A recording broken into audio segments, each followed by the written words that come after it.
Hi everybody. I'm William Molinari, and I'll talk about the open source behind the web requests. First thing is, I'm Brazilian, so I'm not a native English speaker. Then we tend to destroy everyone's games on the internet. So that's it. We have a lot of Brazilians here, by the way. So we would conquer the world sometime. And I have 100 plus slides, and I have just 30 minutes to say everything. So that will be fast. Yeah, I tend to speak fast. So sit tight, and let's go. We have some water here, and I'll need it. I'm William Molinari. I'm also known by this weird nickname called Potex. Yeah, that's something from Diablo 2 and some 10 years ago. I work for LocalWeb, so thanks LocalWeb for having me here. They're paying the expenses from Brazil to Brussels. I'm also the main organizer for São Paulo Ruby Users Group in Brazil. It's the biggest Ruby user group in Brazil with meetings. It's a kind of cool thing. And I tend to do HTML5 game development in my spare time just for fun, so you can check it out if you want to. That's it about me. Let's go to the motivation about this presentation.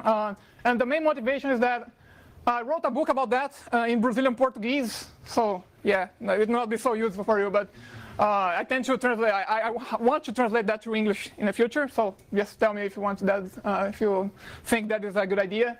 But the book is about what happens in a web request, a lot of things that is happening from the operating system and networking and, I don't know, servers, frameworks, and some kind that kind of things.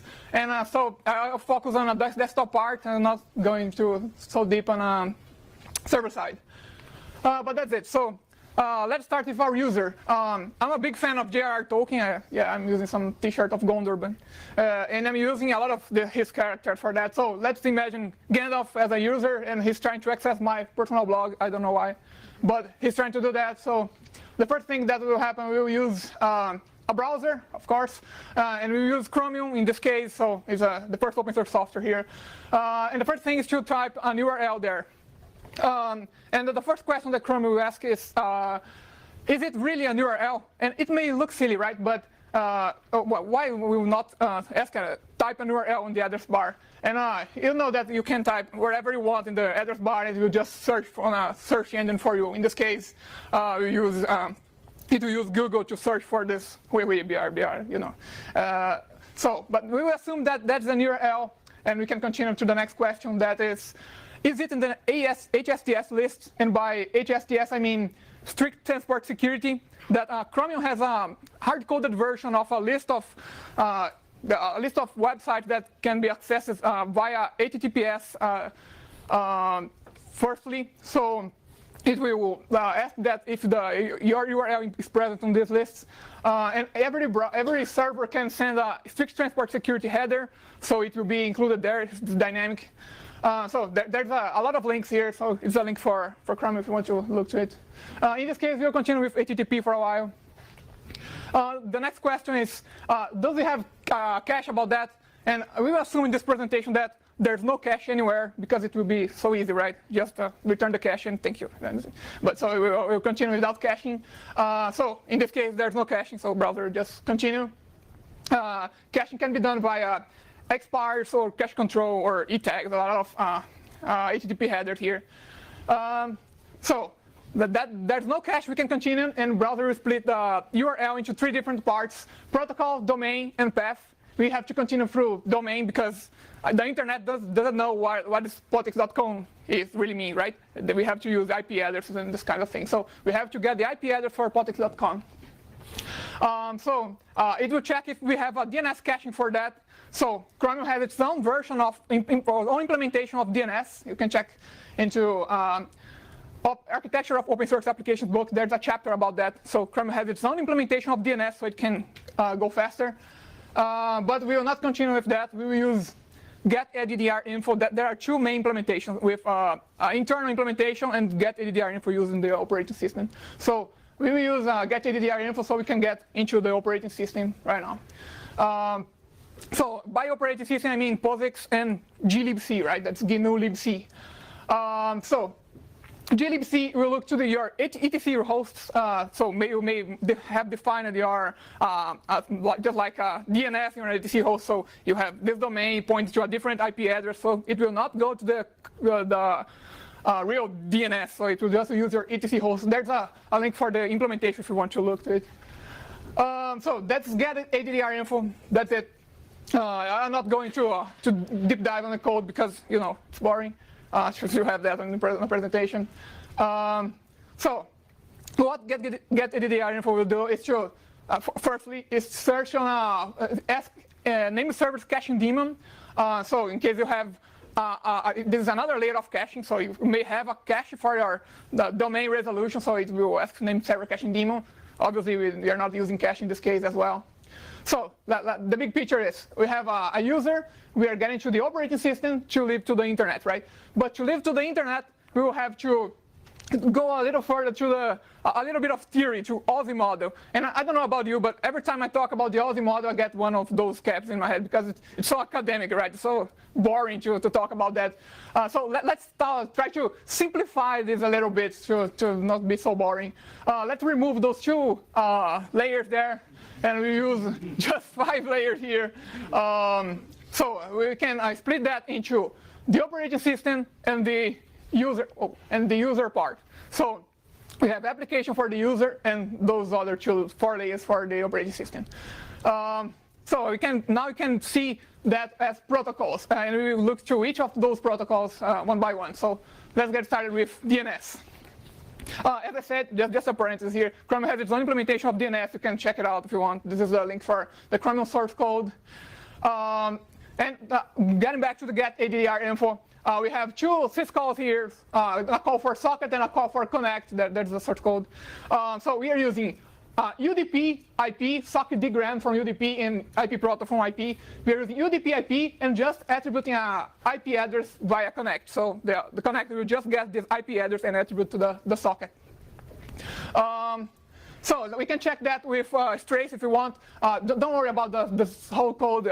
Chromium has a lot of process for rendering, for tabs, for extensions, for a lot of things. So I'm just getting all the PIDs there. Let's focus on the strace there. So we have -F to get all the threads, and we just using some syscalls there that socket connect. So what we have here, we have a socket for IPv6 with UDP IP. So we are trying UDP IP version, trying to get UDP IP, trying to get the IP via IPv6, sorry. So we are trying to do a connect, and I don't have IPv6 configured in this laptop, so network is unreachable. So it tries IPv4, PF IPNet with UDP IP to get the DNS. We can see that we have here IPv6 for Google DNS and IPv6 for Google domain resolution from IPv4 and IPv6. So we get UDP IP, and we get the IP from my personal blog, and so we get the data that we want. So, but why he's trying IPv4 and IPv6? I didn't ask for that. And the reason is that we have this algorithm called Happy Eyeballs working behind the scenes. And we have the RFC for you. Who don't want to read an RFC on this Sunday, right? It's so cool. So that's it if you want to read it. But what Happy Eyeballs does is just request both entries in the DNS. So we have A and for A's, IPv4 and IPv6. And so you can do a request for both applications, IPv4 and IPv6. And you just use IPv4 in case IPv6 is not working, or just use IPv6 if it's working. And why we need that? We are still using that, but we don't know. It's because we are trying to transition from IPv4 to IPv6, right? And it's not all IPv6 connections are fully working. So we are doing that to use it when it's available. So we are not penalizing our user because of that. So that's it. Happy Eyeballs is helping us. Curl implements that. Firefox, Chromium, a lot of the new Macs implement that. iOS. So that's it. It's working.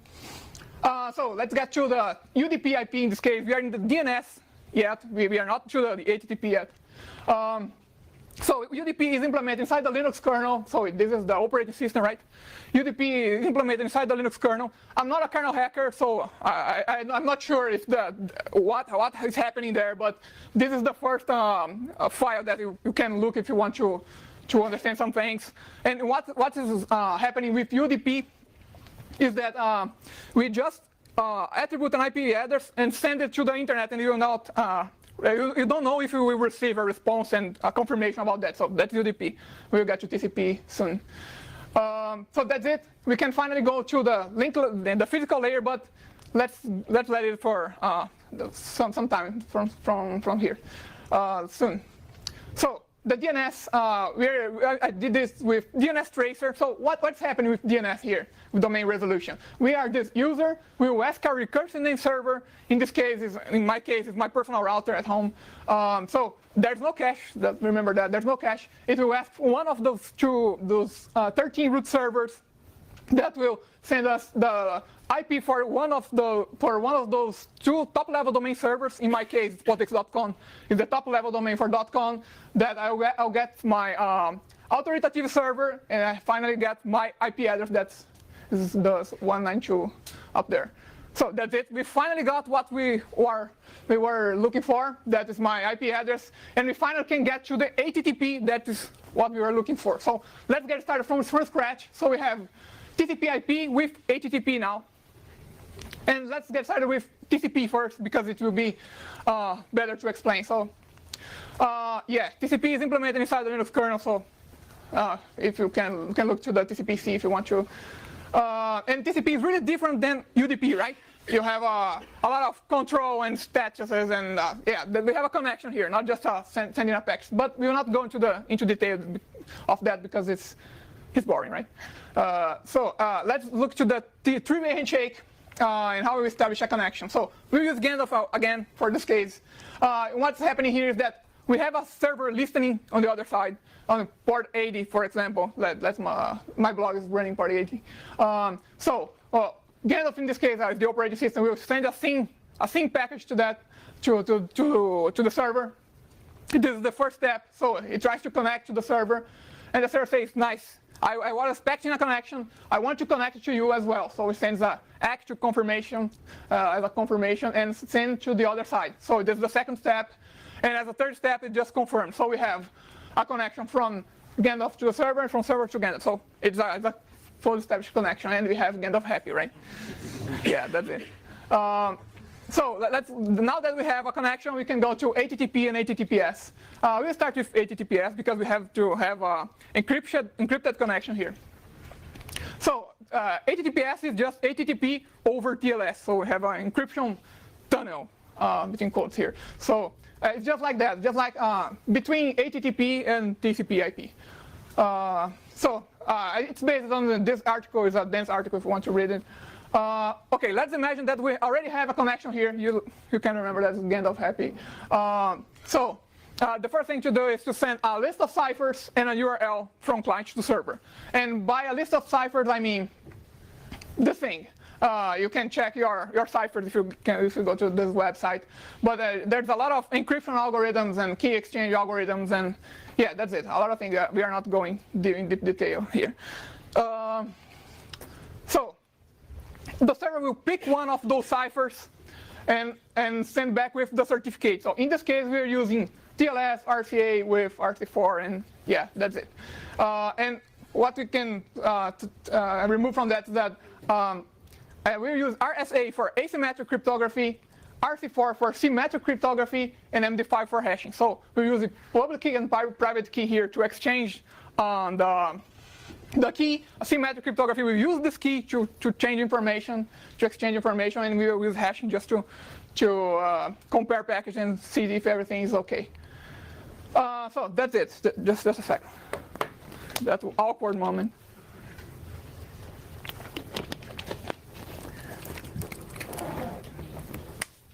Okay, so we will check the certificate because certificate is solving a trust problem, right? We don't know if this guy is potex.com for sure. So we are asking a third-party guy if he is really potex.com, and the certificate solves this problem. We will just check the sign of the certification with one of those public keys that we have on our my laptop, for example. And if we sign and the sign is the same as the third party that's signing with the private key, we can be sure that this guy is really potex.com in case we trust on a third party there. That may be, I don't know, VeriSign or Let's Encrypt, and I don't know. So we will check if we have a trustworthy CA, certificate authority will look for a valid date in case the certificate is not expired. Expected URL, and we'll have to check if the certificate is still valid. So we will have those checks. And so we can do a master key exchange. And there's a complicated process going on here. I'm not going into detail, but there's a random numbers going from one side to another, and a lot of I don't know, cryptography. Those algorithms will go in action here, so we are not going so deep here. But there's a big key on both sides. They are generated on a secure way. So finally, they have a trustworthy connection here, and it will use RC4 asymmetric cryptography, just like your, I don't know if this is a good explanation, but just like your Wi-Fi, you have a big key and they use symmetric cryptography for that. And MD5 for content verifying, so every package will be verified with MD5 in this case, right? In this cipher that we chose. So that's it. Now we finally have TCP as a connection and TLS as a encryption connection as well. So we can use HTTP or HTTP2. HTTP2 is the best one, I think. I would recommend you to use HTTP2. It's really, really cool and is the future. But we use HTTP just as an example because it's plain text and it's easy to show there. There's a link for the Chromium implementation for HTTP and HTTP2 that's called Speedy on Chromium coding if you want to look at it. Okay, so this is HTTP. There's no rocket science here, right? It's just a get here and with the file that we want and the protocol number, name and number. And we are using host here just because I'm using GitHub page for this case. They may have a load balancer and you'll have to use that. But that's it. There's no rocket science. That's HTTP.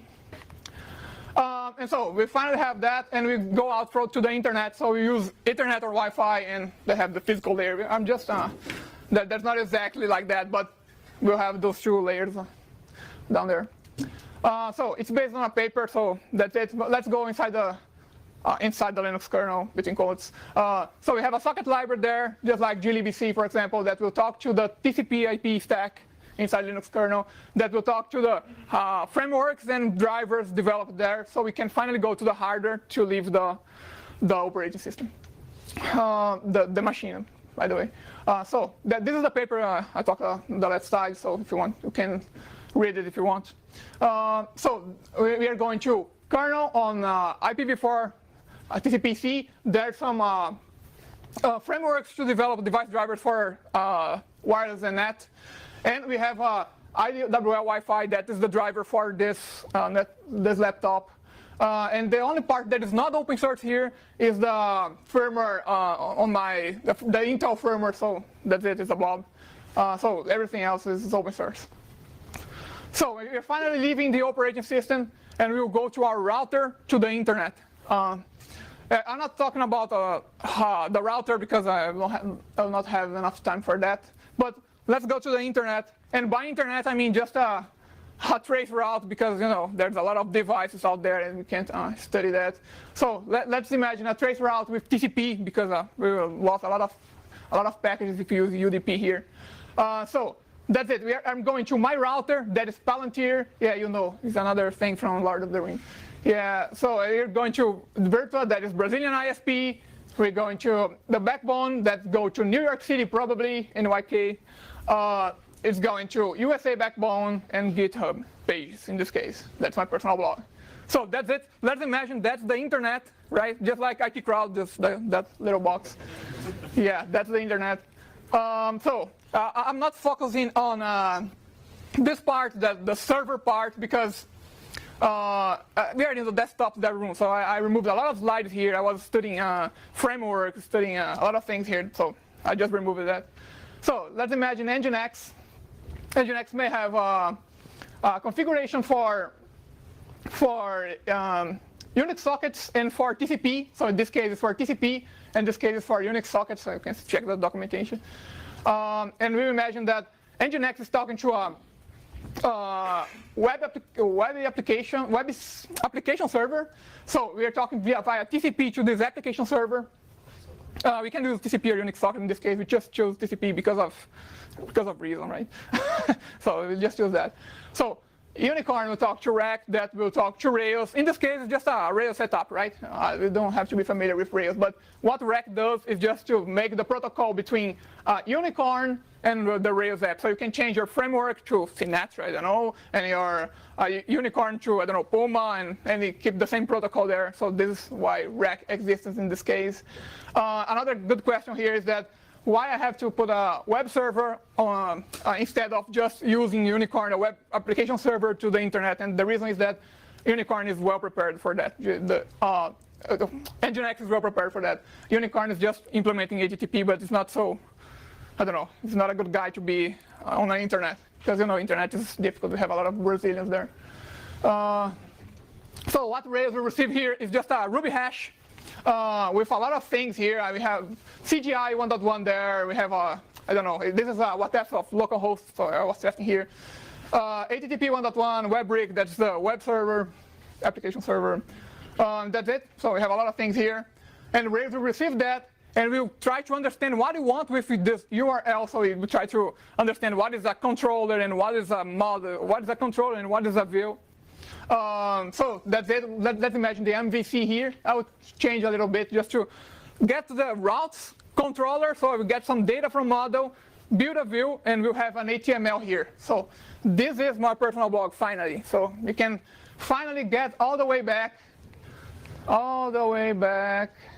until combo break, until we get to the user. So we will not get to the user right now because it's just plain text, right? We don't want to show plain text to our user. I don't want to, I don't know, understand HTML for that. So that's it. That's that time when you have a spinner there in your browser. It's just receiving a lot of information that is HTML, and it will have to parse that and build the web page.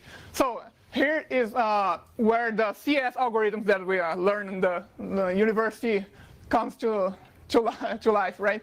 Because we have to build the DOM tree, that's document object model tree, so based on a lot of text there. And so there's a link for the implementation for inside Chromium and inside Blink, that is the rendering engine for Chrome. So that's it. Chromium will receive your HTML and fix a lot of errors for you. So I don't know about you, but I never saw HTML syntax error. You can't see your Facebook comments because there is a HTML syntax error. That does not exist, right?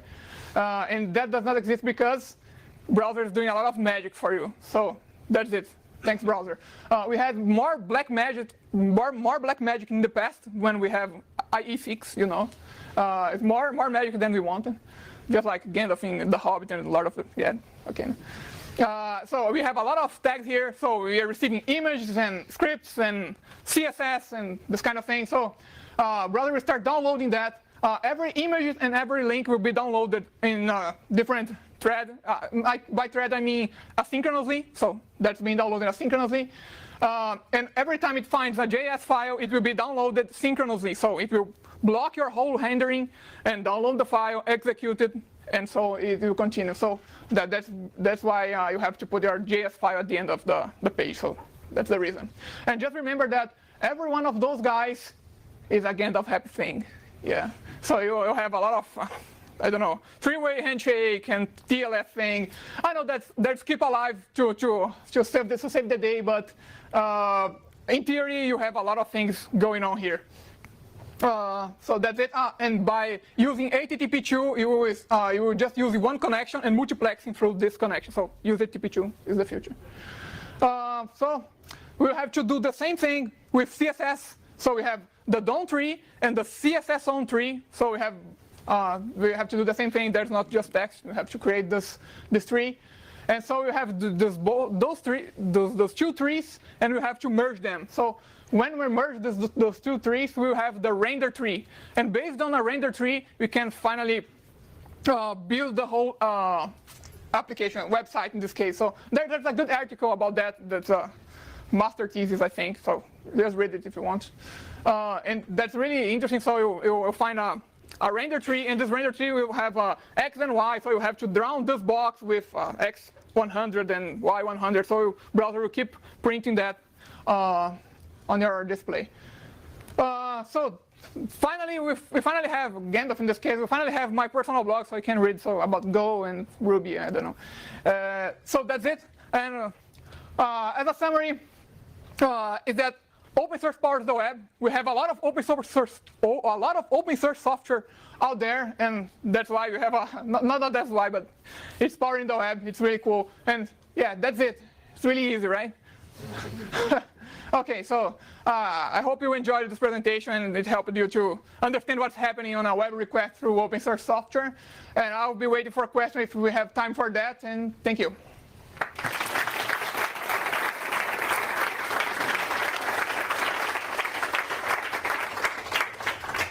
That was fast.